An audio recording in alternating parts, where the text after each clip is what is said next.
with the clerks of the respective municipalities and advertised in the Trenton Times newspaper and the Hunterdon County Democrat. Please stand for the flag salute. Allegiance to the flag of the United States of America, to the republic for which it stands, one nation, under God, indivisible, with liberty and justice. Peter, would you call the roll? Jennifer Bachelor, Here. Martha Dennis. Here. Gina Fischetti, Here. Brian Keys, Here. Kevin Kowaleski, Aaron O'Leary, Here. Michael Strauss, here, Ronnie Todd Marino, Here. and Tim Gallagher. Present. Okay. Let's see here, this is a slightly different order than that. Are we approving minutes now? Or are we? No, we're gonna go, Presentation? yeah, so I would, at this time, I'm very excited. We have a lot of faces in the crowd to invite up to the podium Mrs. Williamson, who teaches seventh and eighth grade English language arts, and she has some students here. They're gonna do some reading of poetry for us. So if you want to come up and just say a few things, and then you can introduce our students.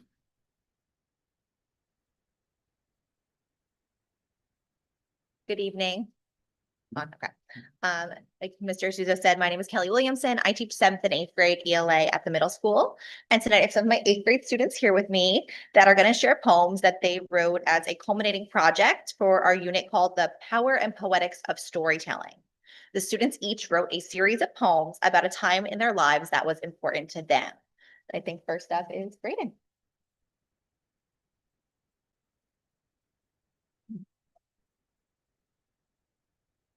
Hi, my name is Braden Chernosky, and I wrote my poems about participating in like cross country. My first poem is Ode to the Track. I love the way my shoes hit the track like a cheetah on grass. I love the way the sweat drips off my forehead when I run. I love the way the crowd cheers when I finish my first lap. I love the smell of the freshly cut grass and seeing the beautiful blue sky. Most of all, I love cross country.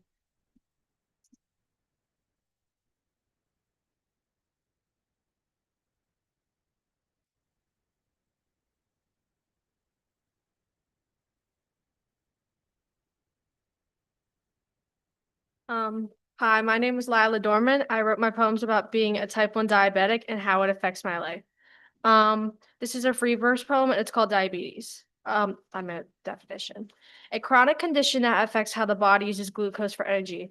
As in my dad yelling at me to give myself insulin because I have diabetes. As in people confusing type 1 diabetes with type 2 diabetes.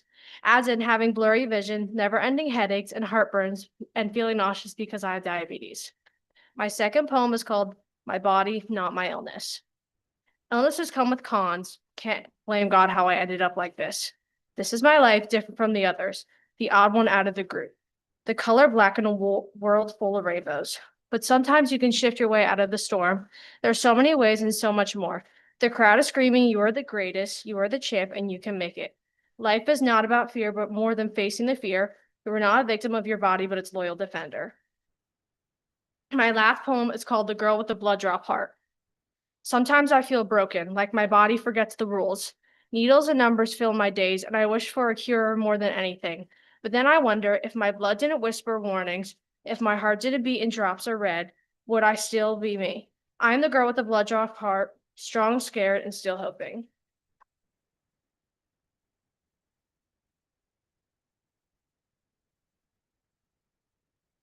Hi, my name is Lola Mensch, and I wrote my poems about my experience with Hurricane Ida.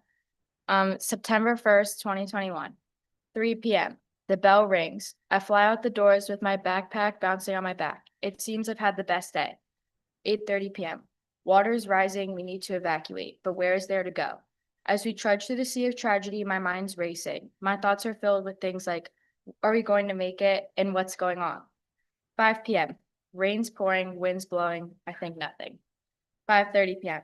The rain's picking up, the wind's howling like an angry dog. My thoughts are going places they shouldn't, the worst places. 5:35 p.m. It's going to be okay. That's what they told me. 7 p.m. Call 911. Clearly, they were wrong.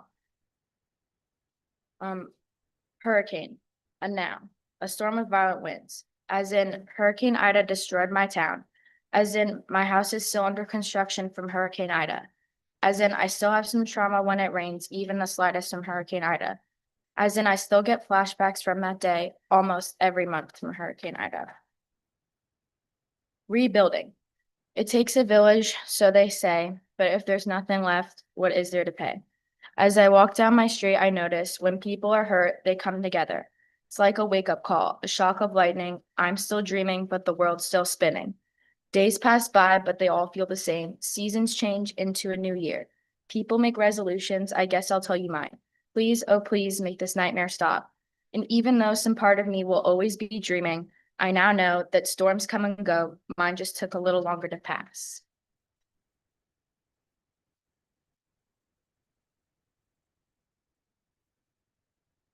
Hi, my name is Olivia Sherwin. I wrote my poem about experience in Florida and how it changed my perspective on life. And I had three, but I'm only allowed to read one.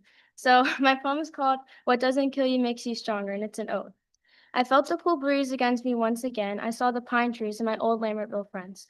I saw them the same as they had always been, but they didn't see the same girl they grew up with. I thought just being in that environment would free me from my mask in just a snap, but healing takes time. It doesn't happen just like that. I wanted so bad for the time to pass, but I learned that healing takes more than letting the moment surpass. Because happiness isn't served to you like a dish in glass. You have to climb up the mountain if you want to see the horizon.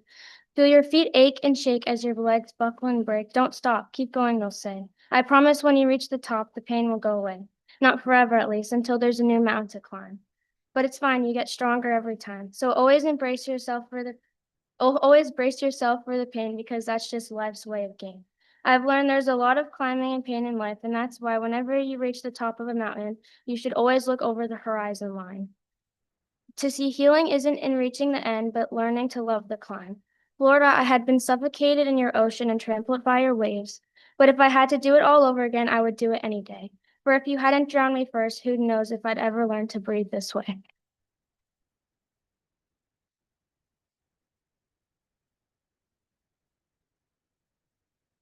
Hi, my name is Yasmin Silva, and I wrote my poems about moving from North to Lambertville. My first poem is 5 Reasons Why Moving Away is Stressful. Number 5, packing is horrible and not fun. Number 4, I don't have a say in anything or any of the decisions. Number 3, I'm not used to any of the chaos that happens in the house. Number 2, nobody cared about how I felt about the situation, and they just blocked everything I said out their heads. Last but not least, number 1, I wasn't going to be able to see my family members for a while. My second poem is an ode to my old house. Oh, old house, house of fun, house of laughter, the house everyone loved. Oh, how I miss that laughter and fun every Sunday. Oh, how I miss those memories. Every Sunday, something new would happen. Oh, how I miss my cousins killing me with laughter. Oh, how I miss forgetting all my troubles and laughing instead. Oh, how I miss playing hide and seek with my cousins, though it was never fair because my aunts and uncles always told me where they were. Oh, how I miss all the fun parties we had. Oh, how I miss my old house. Oh, old house, thank you so much for never letting me down. Thank you so much for being my dream house. And thank you so much for giving me those awesome, great, and amazing memories. Oh, old house, I'll never forget you.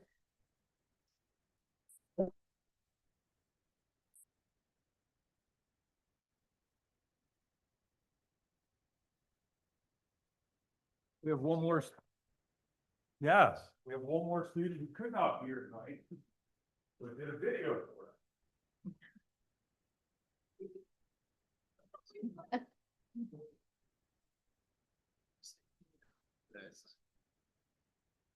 Hi, my name is Julia Bowman, and I wrote my poems about my experience with Hurricane Ida.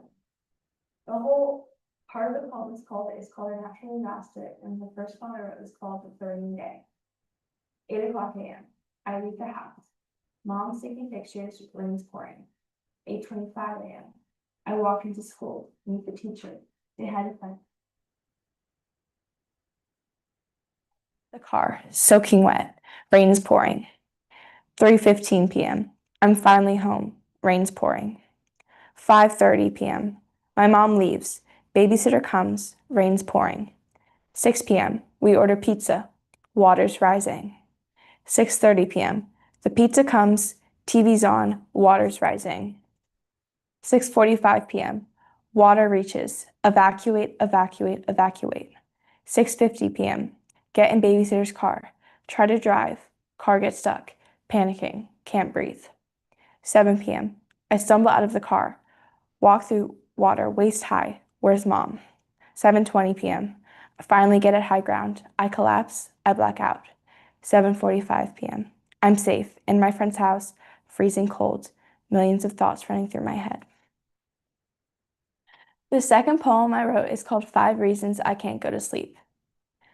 The amount of adrenaline rushing through me could wake up the world. 4. The last time I saw my house, water was about to crash through the doors. 3. All the thoughts in my head were so loud, they were deafening. 2. I had left my stuffed animal named Muzi at home, and I couldn't sleep without her, and I didn't want the cold water to take her from me.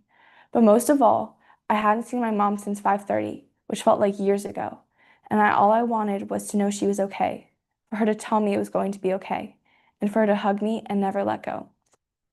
The last poem I write was called Destroyed. Destroyed.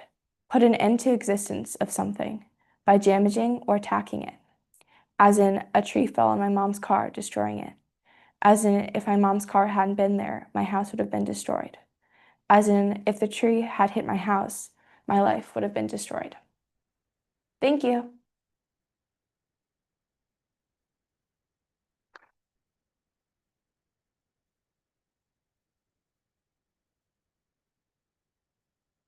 So again, thank you to Mrs. Williamson and all of our students who came this evening, and obviously Julie as well. That was a phenomenal job, and we give you a lot of credit for coming and reading in front of all these faces here tonight. So thank you so much.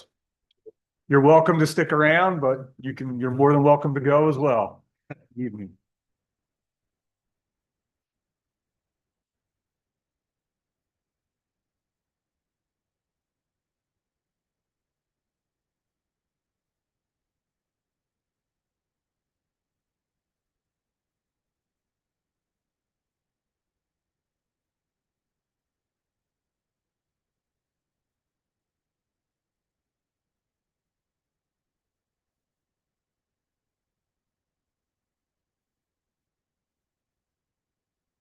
Anybody here from the PTO, PTA, or LAEF?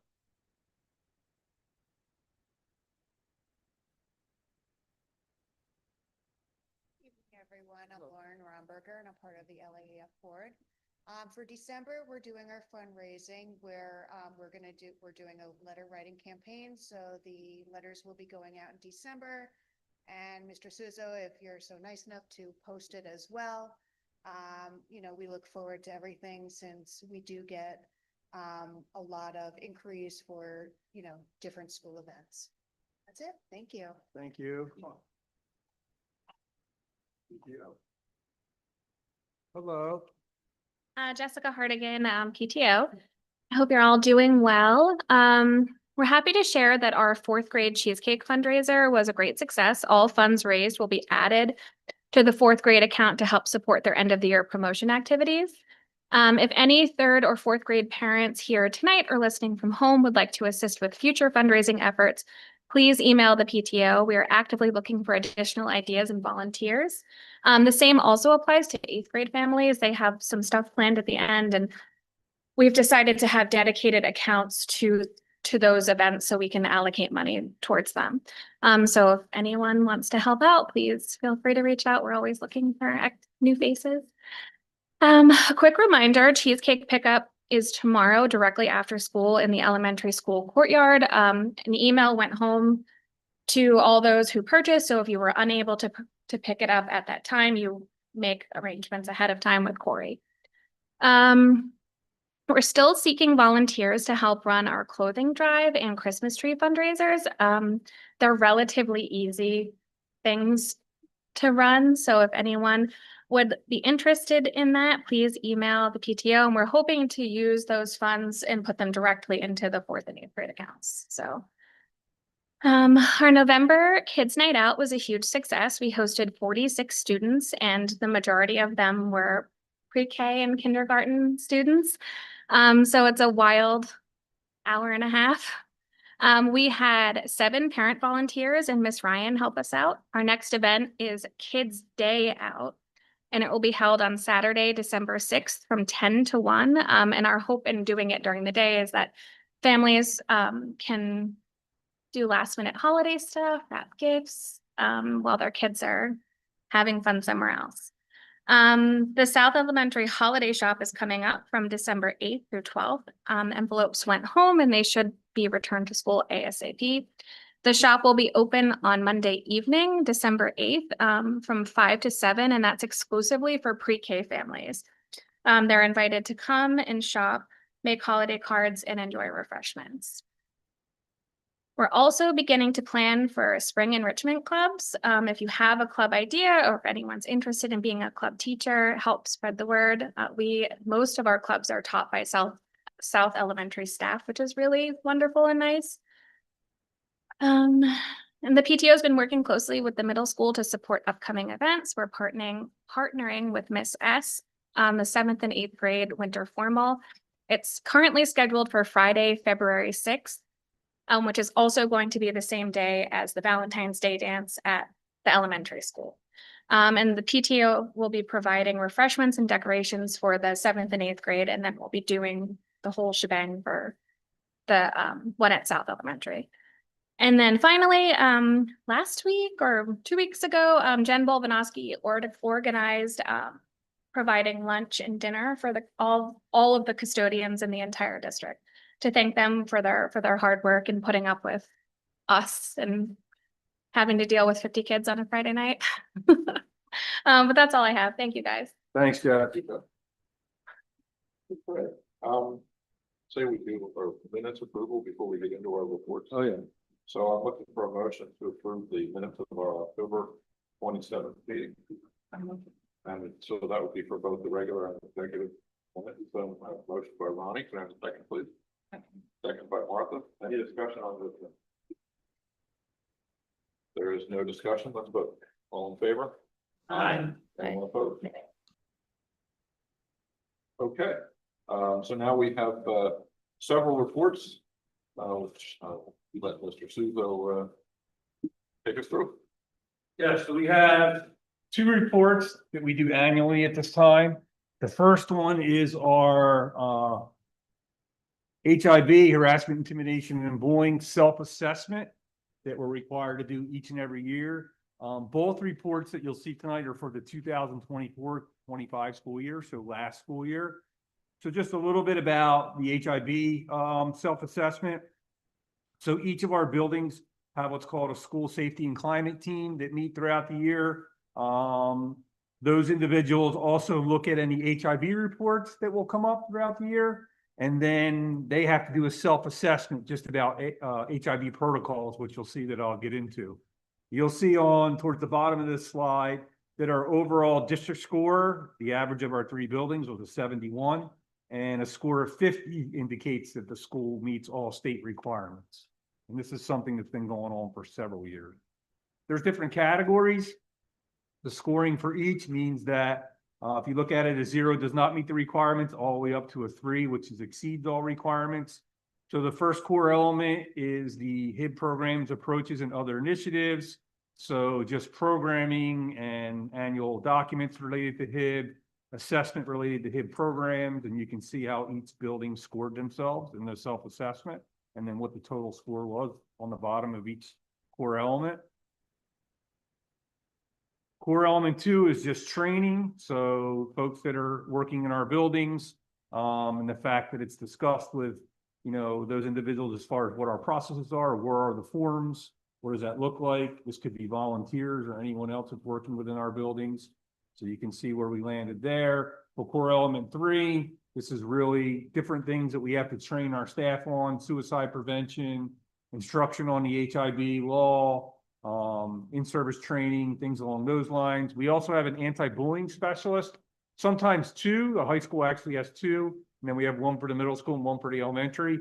So they have opportunities throughout the school year to go out for training as well. They also meet with me. I am the district anti-bullying coordinator. So I will meet with them periodically throughout the year just to kind of go over report writing, case law, case scenarios, and how we apply the law and things along those lines. But they're the ones who actually do the investigations in the event there is an HIB. Curriculum and instruction. So how it relates to our curriculum and instruction. The state of New Jersey each and every year has what's called a week of respect, which we do the first week in October. So there's a variety of different activities that each one of our school buildings do in honor of that week. Core element number 5 is HIB personnel. So each building, as I mentioned, we have to appoint an anti-bullying specialist. That information is on our website, by the way, all the contact information. They have to meet at least twice a year with me, and their safety team has to meet at least twice a year as well, just to kind of take a look at programming and any HIBs and if there's any trends depending upon what the HIBs are. For core element number 6, you'll notice there's 2 buildings with scores and then one that's not. The one without is because they did not have any HIB. So our elementary school last year for 24-25 did not have any HIB reports.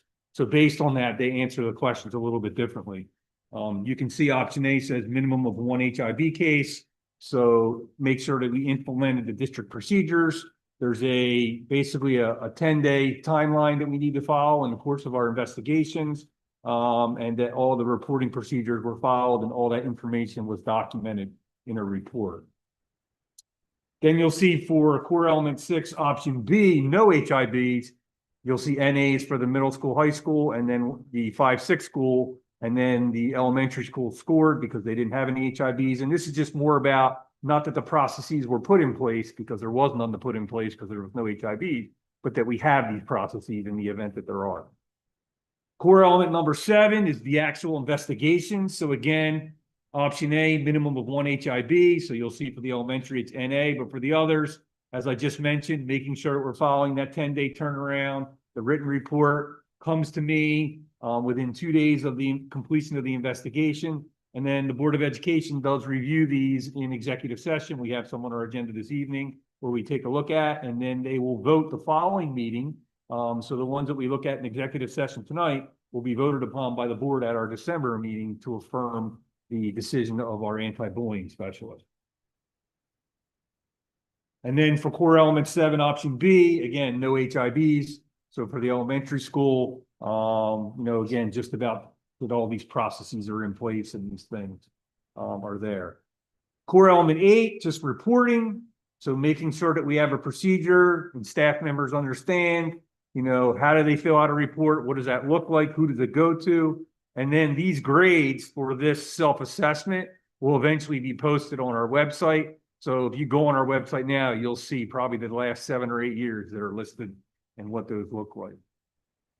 There's also, in the law, there is the ability in our policy for a district to make a decision if they want. We decided not to do this, where a principal could do a preliminary investigation to determine whether or not it falls under HIB. We chose not to do that, so that's the reason why you see no here and then NA for the one below it, just because we felt it was important that if an HIB is reported, that we investigate all HIBs, that we don't make a decision on what we're going to investigate and what we're not. There are some districts that do that. We were not comfortable with that. So anything that comes in, it's reported, whether even just looking at it on the surface, we may know based on the characteristics of the law that it's not going to fit. We still do a full investigation and then present our findings as such.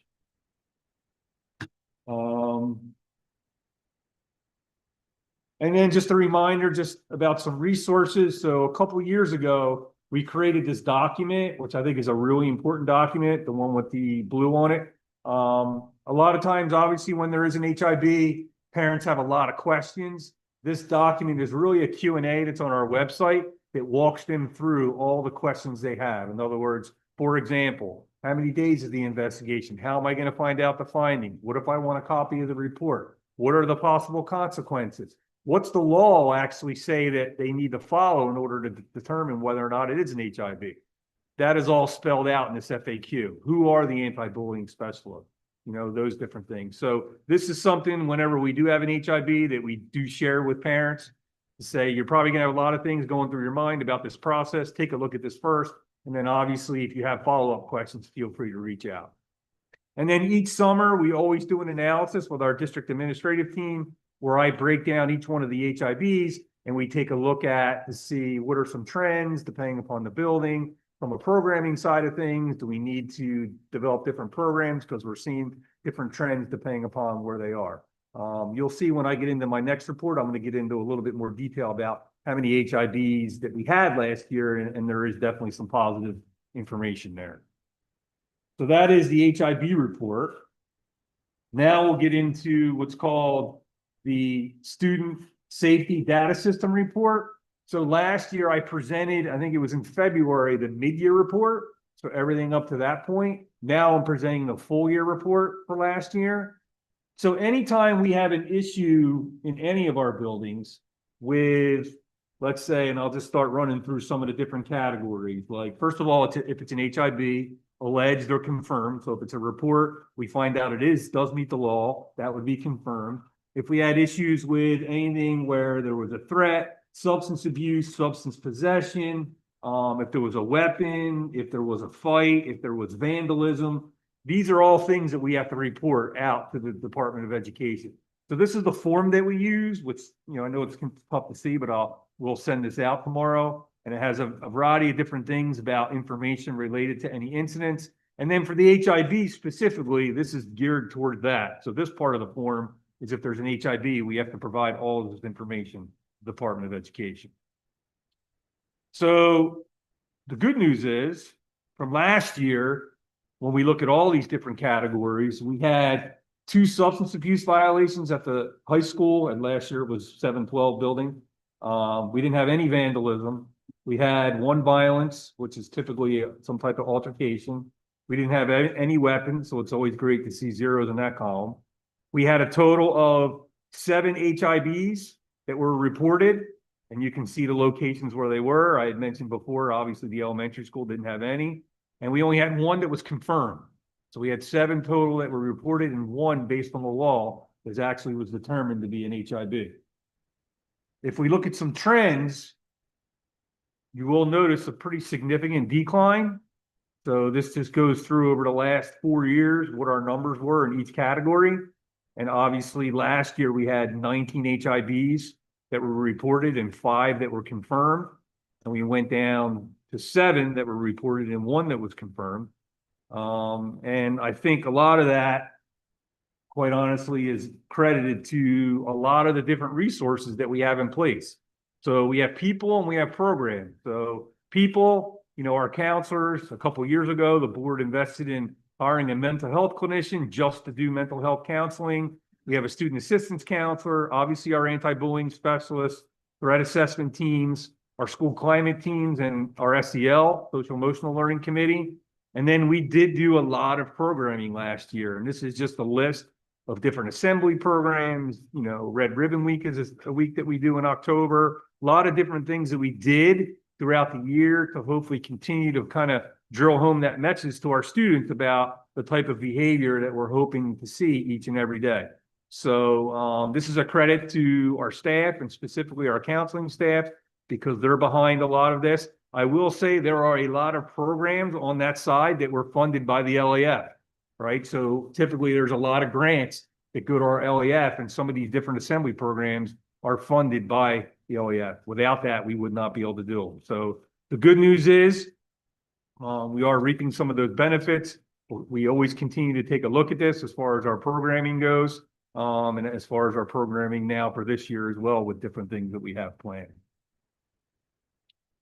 So that is my 2 reports that I did. Because I had 2 slide decks to present, I didn't do a slide deck for a superintendent report, but there was just 2 things I just wanted to mention to highlight. First of all, you may have noticed some equipment outside down near the football field. We did start our turf project today. So that is something that will continue. Right now, the estimated completion date is the beginning of March, weather permitting. They will be working pretty much Monday to Friday, 7 a.m. to 3:30. There could be a potential of a few Saturdays in there if we do get a day where it rains during the week and they want to make up the day. But you've noticed the equipment that's out there. The first thing they're working on is they're building like a bridge over the track to protect the track, right? Because they will be bringing heavy equipment to dig up the field for the turf. So we want to make sure that our track, which is obviously not that old, is contained in pristine condition as they found it. So that's the first thing they're working on. So that's exciting because that's something as a board that we've been working on for over the last year. So to see them show up today and start that is really exciting. And if all goes well with weather, hopefully we'll be able to utilize it for our spring athletic season. So that was the first thing. The other thing I wanted to mention is we're still working through the closing for the West Antwell School. I think I had mentioned before that our buyer for the property did exercise a clause within the contract to extend the closing out a certain degree. So we're working through that. But I will tell you in our committee conversations, and you'll hear more details of this in December, the board continues to be committed to using the proceeds for the sale to pay down referendum debt, obviously to provide relief to our taxpayers. We have been working with our auditor and our financial advisor specifically on researching the best option that's going to be the most beneficial to our taxpayers. So we hope to share more information about that at our December meeting as we work through those different things. And by that time, hopefully we'll be concluded with obviously the closing and actually have the money in our account. But I did want you to just have an update on that so we don't lose track of the commitment that the board made to the community. That's it for me. Is there any questions from the board about? Let's start with questions from the board on the HIV. One thing I would just say for the public, and I feel like we say this every year, but so harassment, intimidation, bullying is a determined by a statute, the New Jersey law. There are strict criteria for what qualifies as a HIV incident, which you saw we had 7 of them reported, but only 1 of them actually qualified under that criteria.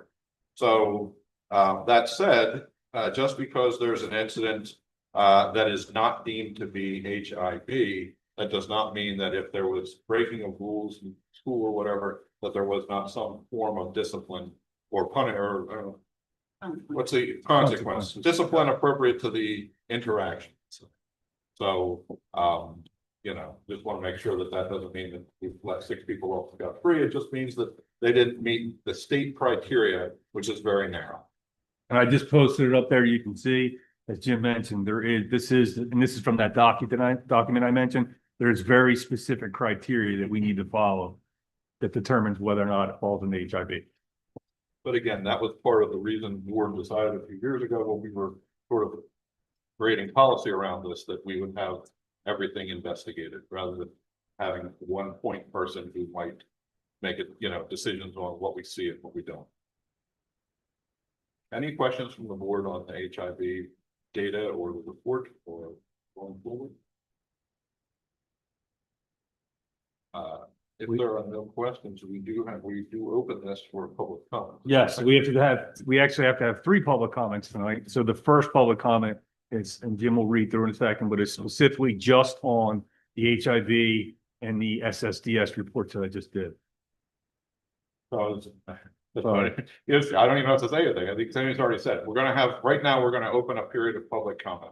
This is, as Tony said, just to talk about that hearing. If anyone wishes to come up and make a comment on the HIV process, on the statistics or anything going forward, you're welcome to come to the microphone. We ask you to limit your comment to about 3 minutes.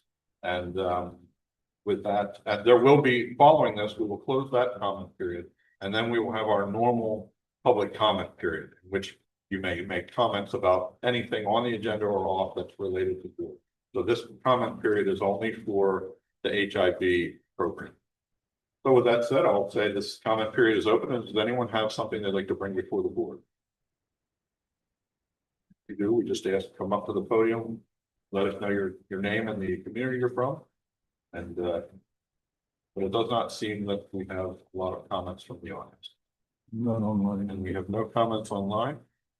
So that I'm going to close the period of the public hearing on the Student Safety Data Systems Report on HIV self-assessment. And with that, we will open the regular public comment period of the meeting. So again, the same rules apply. We ask you to limit your comment to about 3 minutes, address the board with your comment. And if you come up to the podium, just let us know your name. With that, does anyone have something they'd like to bring before the board this evening? Okay, I don't see it right at the podium. Do we have anything online? Okay, we will have one more public period for public comment following our committee reports. So with that, though, I will close this period of public comment, and we will move into our committee discussions. And we'll start with the Curriculum and Technology Committee, Mr. Strauss. Curriculum and Technology met on November 12th in the library. We had two substitute committee members, Ms. Dennis and Ms. Batchelor, joined us that evening. First up with technology, we got a report that field testing for NJSLA had been smooth on the IT side. They had also launched Arbiter formally for both facility use and for work orders. We were still waiting on the facility use side as of last month. We also, since we were in the library, got to see the new music technology setup thanks to our LAF grant. It was really great to actually be able to be in there. It was fortuitous that we were locked out of C1. Then also we were informed that they were looking to order some drones for the ag shop. Again, thanks to another LAF grant. And that Mr. Monaco was working with Mr. Cifelli on that to find the right thing as they wanted to start using this. We got an update about the high school redesign or restack. So we went through the results of the 3 site visits that Mr. Suzo had gone through and looked at each of the individual high schools programs. So they visited 3 high schools that already had a similar program in place and kind of looked at the good and the bad and where we might want to align. The next step is the evaluation by the Teacher Advisory Council, and then they would give us recommendations on how we would proceed. We also received all of our School of Performing Arts curriculum, which we will be advancing this evening to approve. We looked at screen time analytics and did evaluate these by grade levels. It continues a little bit further down in my report, but wanted to talk about AI first. There was a survey that went out to teachers about use of AI, and we'll be taking the results of that, and our student rep is also working with Mr. Suzo to come up with a survey for students on AI so that when we tackle this, it's going to be a more informed decision. This again is on our curriculum committee agenda as a standing item for the entire year. I was a little worried when all of the 8th graders were here about this next item and thankfully they were not here for that. We did a survey on YouTube use amongst the teachers, and from the results of that, made the decision that from K to 8, that YouTube would not be allowed on students' devices. So the teacher said that it would have very little impact on instruction, and we went ahead and said we're going to do a month-long test of it. We also are going to combine that out with a focus on teaching responsible screen use to our kids. And then also the teachers are going to get some refresh training in GoGuardian, which is how they have classroom management over the Chromebooks. And then a final thing that we discussed was middle school math. As we got last meeting, middle school math was definitely a focus area for us based on the NJSLAs. And there was a special meeting amongst the teachers and Ms. Lennon. So they are going to get a special PD session for that. I believe that might have actually happened last week. And there's going to be reinforced reveal training with all of the teachers, including all of our special ed teachers for this. And we're going to be looking at a shift away from technology use with a focus on small group instruction. And all middle school parents received a newsletter detailing these efforts. I believe last week or the week before I got my own. So with that said, I would like to move items A and B, please. So moved. Do I have a second? Second. Second by Aaron. Thank you. Any discussion on items A and B? Item B obviously is our curriculum for. I just want to say how happy I am that the YouTube is off of the computers for K through 8. I think that's great. I have a question, which is, we're saying it's a 1-month trial. So like, how are we determining whether or not to expand it past the 1 month period? Well, I think what we decided was that it would be a 1-month focus. So that focus would be on the training for our staff and our students. I don't think we've made like the. So does that mean, what does that mean? So what it means is, I will tell you right now, I have no intent on restoring it right now. Unless there's a reason that someone comes to me, meaning from the educational side of things, that we would need to. But I think we can look at it again in a month just to see if there has been any issues that have been reported. But I feel like since it did happen, which is now a couple weeks, things are pretty quiet. I haven't heard anything other than students have noticed it, but as far as the educational side of it, I don't think it's had any impact. So,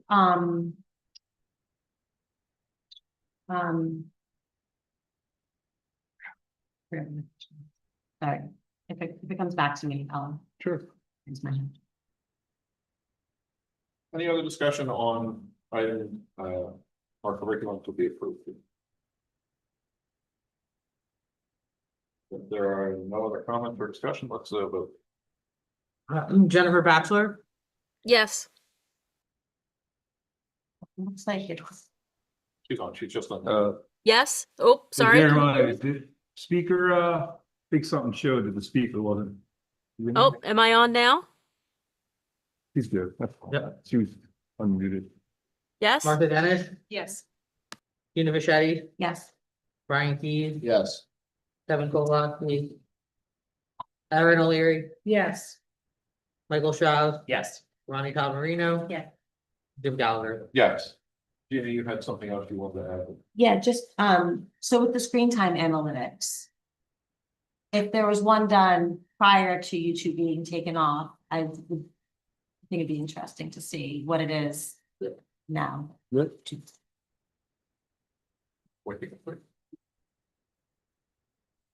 And we'll stay with you, Mr. Bichetti, because we got the personnel committee up next. So Right, we got- okay.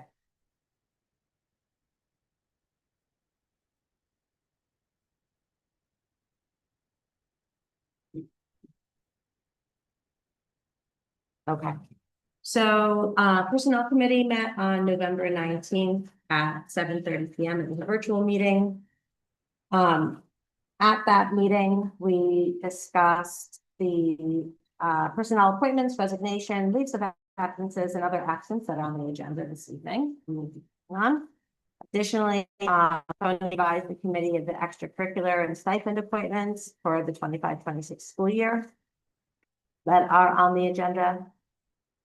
Tony discussed a personnel issue with the committee. And then in addition, Tony went over the 2 presentations that he gave during his superintendent's report, the school self-assessment for determining grades under the anti-bullying Bill of Rights, and also the student safety data system report. And with that, I'd like to move items A and B. So moved. Can I have a second, please?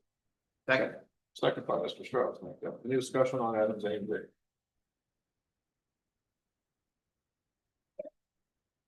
Just note that the student teachers coming in from TCNJ have got some really great cooperating teacher mentors to work with this year. and Mr. Hudak, Mr. Houlihan, this is a great roster of people to work with, so I'm sure that they will have a great experience. Great. Martha Bennett, Yes. Gina Verchetti, Yes. Brian Heed, Yes. Aaron O'Leary, Yes. Michael Shaw, Yes. Jennifer Bachelor, Yes. Yes. Ronnie Tomarino. And Jim Gallagher. Yes. Policy committee. Excellent. And I'm awake. There it is. We met on November 5th virtually, and for our first read, we have policy 2624 in the grading system. This was not mandatory, but we wanted to make revisions that align to the new school configuration. So now we have a bespoke grading scale for our elementary grades K through 2 and 3 to 5. We've also removed the references to AP and honors courses for our middle school scale. Language was removed that grandfathered the high school classes into the prior grading scale. That scale did not align with the College Board standards, which made grades look inflated. That is all over with. And language in section F was shortened to reflect the current electronic storage practices. Teachers don't grade books and things of that sort. So that sort of duplicate language was removed. There was also a recommendation from the board member to chart the grading for each of the grades out separately for clarity, and that was done. We have regulation 5460, option 2 on graduation. This is new, but it's mandatory for us. And that's because the new regulation accommodates the Performing Arts Academy. Specifically allows dance to be substituted for physical education as a graduation requirement. I know for clarity that this is not actually limited to the Performing Arts Academy. However, the regulation includes a committee approval process limiting the risk that the section could be used for unintended exceptions to state graduation requirements, and acknowledging that there may be circumstances where that is reasonable. So we now have a process for that. The language came from SHRSD and also from other districts that have similar requirements. The committee will address, or the board will address this en masse for the dance program, that there's an application process that you go through. And so that we're not requiring everybody in the dance program to do it separately. There will be a en masse exception that will be made when the board approves the performing arts program. So that will be part and parcel of that. We also have, last but not least, on our first read, we've got policy 1620, administrative employment contracts. This is mandatory. These are non-material changes to language in the text of the statutes. It's related to the administrative code section that addresses requirement for executive county superintendent review and approval of employment contracts for the superintendent, assistant superintendent, and school business administrator. And then on our second read, we have policy 5111. This is the eligibility of resident and non-resident students. We went through this in detail on the first read, so I won't repeat everything, but just in brief, this is about waiving tuition and the ability of the district to waive tuition. The school board association significantly has limited that, and that's challenging for us because of our choice program. And as a participating district, we are not able to charge those students tuition.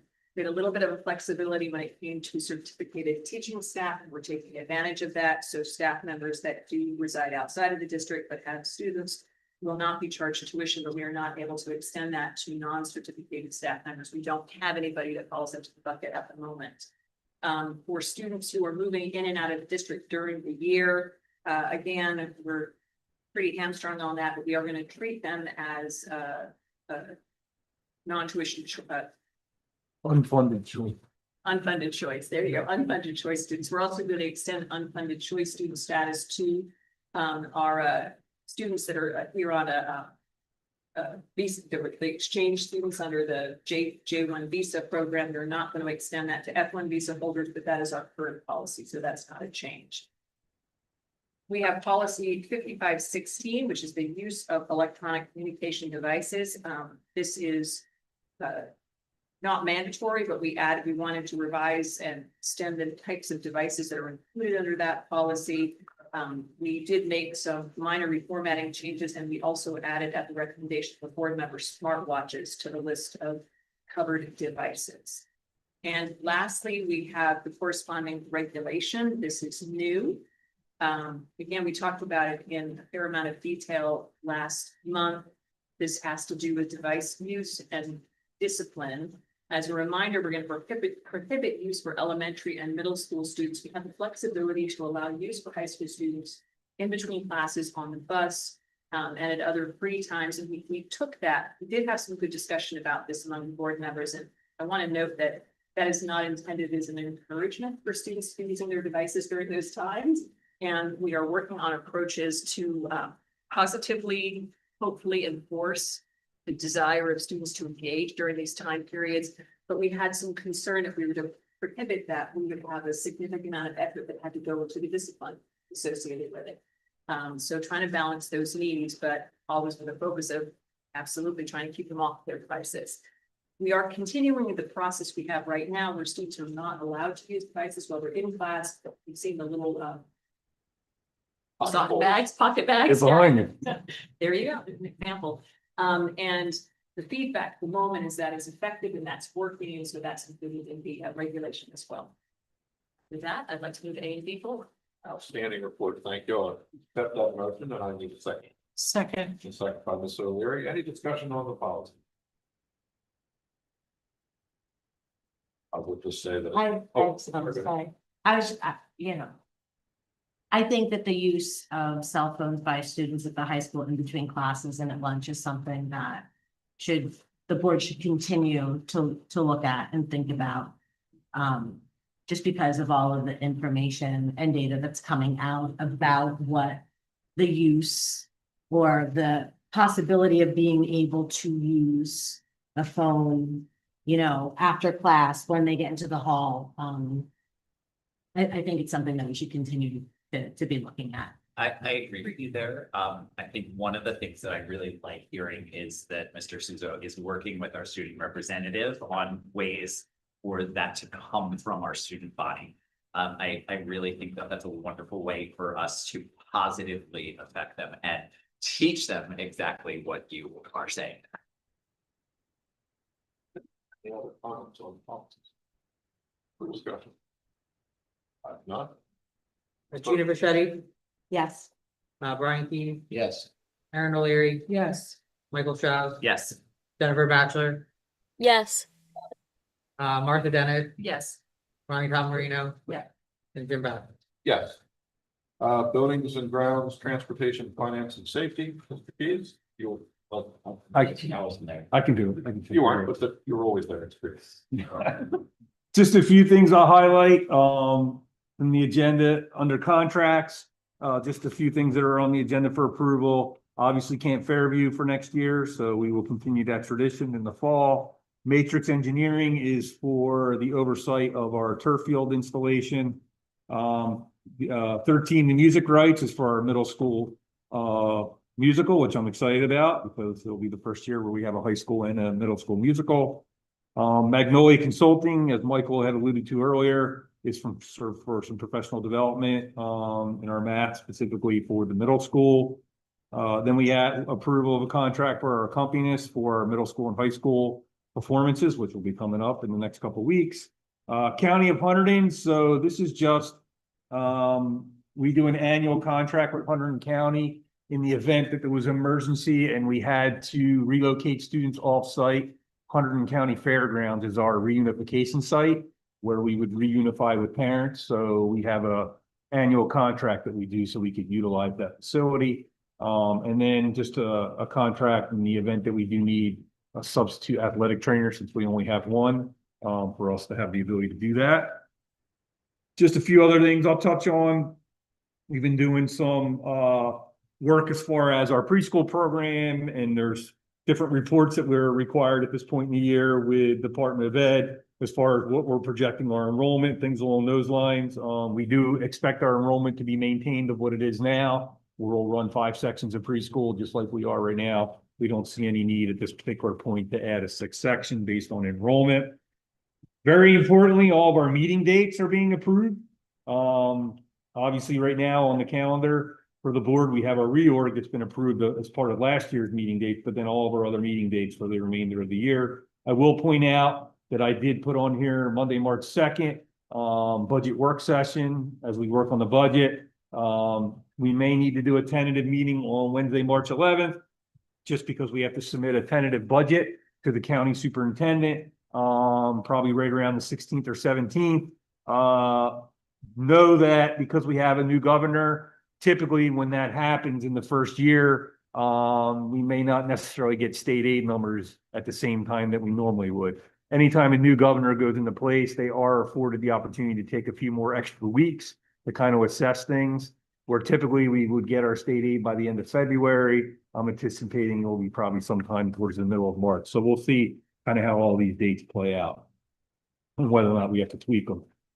There's just a resolution that obviously allows us. So one of the things we need to do with the West Amwell School is we need to file paperwork with the Department of Ed to close it as an official school.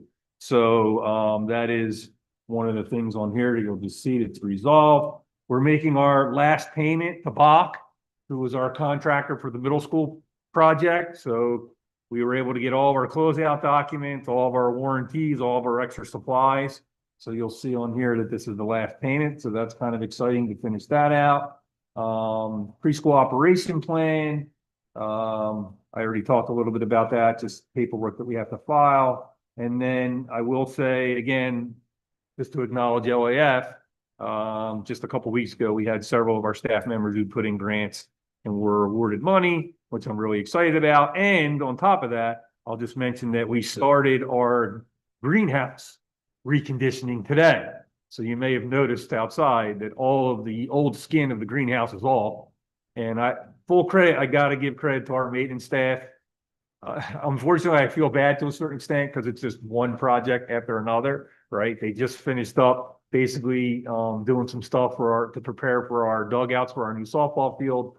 Right before that, the playground, which took several weeks. And now the next project is to put the new skin in on the greenhouse. And then we're redoing the inside of the greenhouse as well for our FFA program. So again, thank you to the LAF for supporting that.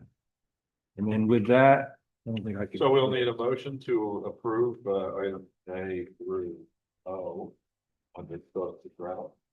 So moved. So moved by Mrs. Dennis, for the second, please. The second by Ms. Marino. Any discussion on any of those items? The A through O. Questions? Comments? Thoughts?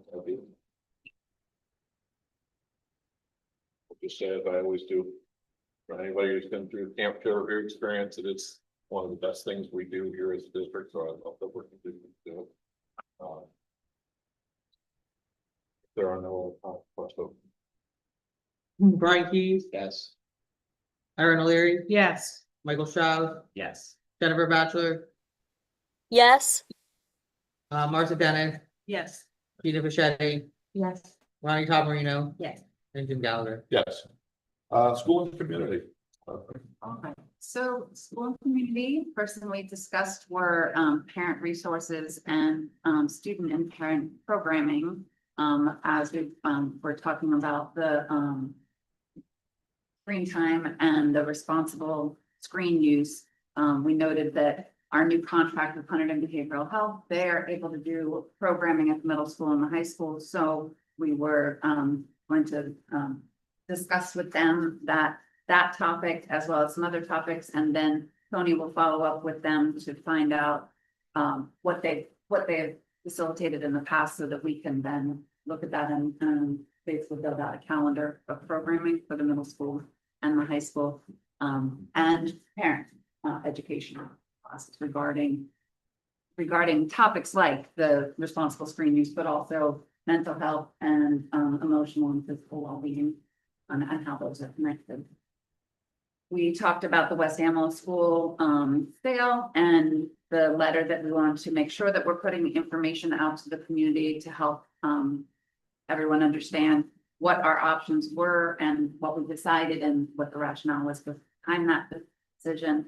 One thing that we noted that I think is important to say is that because of the timing of the year, like right now, we aren't able to make a payment for next year. So any of the debt relief won't be realized until the following year. So that was important. We talked about parent teacher conferences and that we had a larger than anticipated participation, which was great. And Tony met with the district parent council just to get their feedback and some ideas about how we can improve. And then the Principal McKnight also surveyed staff, so as they're looking at future planning for that, we'll take the feedback from the teachers in account. And it was also noted that in the spring, conferences will continue as they have historically with them as needed basis.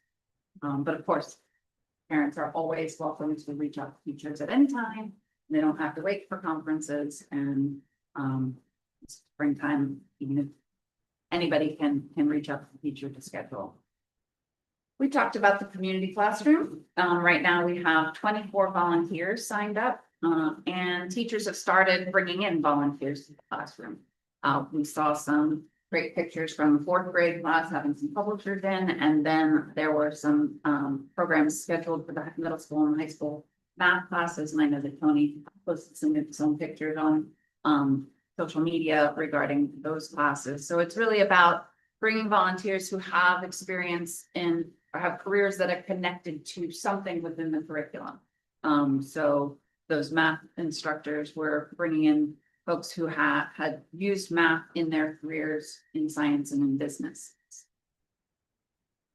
We have attached to the agenda today, we have the school calendar for the 26-27 school year. We're not voting on that today. We'll be voting on that in our next meeting, but we wanted to make sure that we were bringing it to everyone's attention that because Labor Day is late this year, we are considering starting school prior to Labor Day. And because we know that that impacts holiday planning, summer planning, we wanted to make sure that we had that out as soon as possible. But again, we won't be voting on that today. We also began discussing the Board of Education norms and procedures. In the board retreat, we established board goals, and one of those was to improve our functioning as a board through better governance. And so we're developing this set of norms and utilizing from like best practice that's established in the New Jersey School Board Association, and then also districts, and modifying that so that it works for us. And one thing I thought it was really important that, and I think we all as a board know this, that sometimes these types of documents are developed when there's been a problem. And that's not what this is. This is a way to make us more efficient and more effective. It's not reactive to a problem. It's how do we make ourselves better. Basically taking the oral tradition and creating a written tradition. Okay, so this is the kind of the unwritten rules of how we want the board to operate, and we're writing them down, which makes a lot of sense. It'll also be very helpful for new board members, because a lot of times when we have our new board orientation, it's a lot of information, right? So to have a resource to be able to go back to and just understand how committees work and the processes and different things, I think will be very helpful.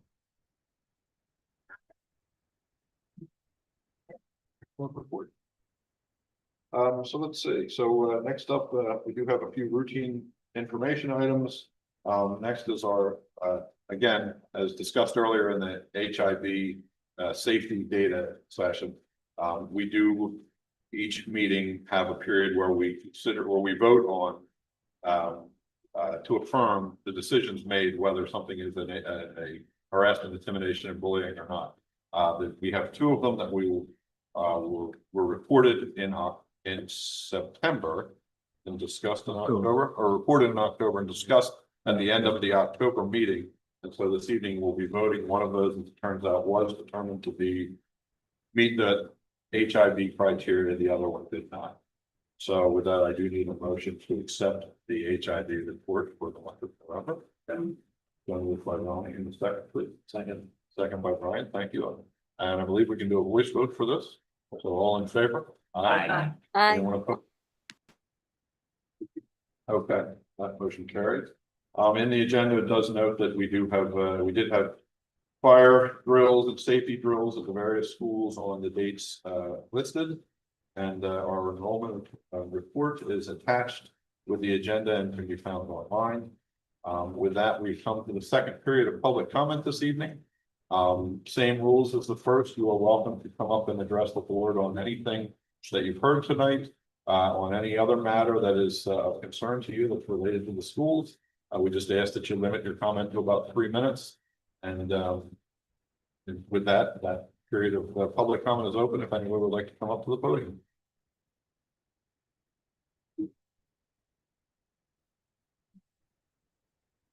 Seeing no comments in the audience and seeing no comments online.